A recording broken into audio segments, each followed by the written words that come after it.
আগামী ১ আগস্টের আগেই যুক্তরাষ্ট্রের সঙ্গে শুল্ক ও বাণিজ্য চুক্তি নিয়ে সমঝোতায় পৌঁছাতে দৌড়ঝাঁপ করছে বিভিন্ন দেশ। আলোচনার মাধ্যমে শুল্কের বোঝা কমাতে মরিয়া দেশগুলো। অন্যদিকে বাণিজ্য যুদ্ধে না জড়িয়ে কূটনৈতিক সমাধানে আগ্রহী ট্রাম্প প্রশাসনও। যুক্তরাষ্ট্রের অন্যতম বাণিজ্য অংশীদার জাপানের সঙ্গে ঐতিহাসিক একটি চুক্তিতে পৌঁছানোর কথা জানিয়েছেন মার্কিন প্রেসিডেন্ট ডোনাল্ড ট্রাম্প। চুক্তির আওতায় জাপানি পণ্যের উপর শুল্কহার ২৫ থেকে কমিয়ে ১৫% করা হয়েছে। বিনিময়ে যুক্তরাষ্ট্রে $৫৫,০০০ কোটি বিনিয়োগ করবে জাপান। এছাড়া নতুন বাণিজ্য চুক্তির আওতায় গাড়ি, চাল, ট্রাক ও কৃষি সামগ্রী সহ বিভিন্ন মার্কিন পণ্যের জন্য উন্মুক্ত থাকবে জাপানের বাজার। দুই পক্ষের স্বার্থ রক্ষা করেই চুক্তির বিষয়ে সমঝোতা হয়েছে বলে জানান জাপানের প্রতিনিধি।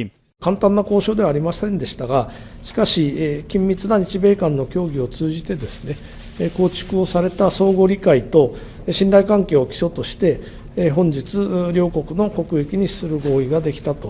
যুক্তরাষ্ট্রের সঙ্গে বাণিজ্য চুক্তির প্রশংসা করেছেন জাপানের প্রধানমন্ত্রী শিগেরো ইশিবা।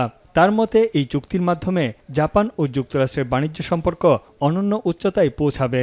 本年4月以降に課された 25% の追加関税率を半減し、既存の税率を含め 15% とすることで合意をいたしました。চুক্তিকে স্বাগত জানিয়েছে জাপানের সাধারণ মানুষও। মার্কিন শুল্ক হ্রাসে বেশ খুশি টোকিওর বাসিন্দারা। তাদের মতে জাপানের গুরুত্বপূর্ণ গাড়ি শিল্পে এবার স্বস্তি আসবে। যুক্তরাষ্ট্রে মোট রপ্তানির 1/4 জাপানি গাড়ি। 株を今やってて、トヨタの株とかホンダの株を持ってるので、とっても嬉しいです。当初25って言われていたので、それに比べると多少は日本の。যুক্তরাষ্ট্রের সঙ্গে বাণিজ্য চুক্তির খবরে চাঙ্গা জাপানের শেয়ার বাজার। নিক্কেই সূচক এক বছরের মধ্যে সর্বোচ্চ পর্যায়ে পৌঁছেছে। বেড়েছে গাড়ি নির্মাতা প্রতিষ্ঠানের শেয়ার দর।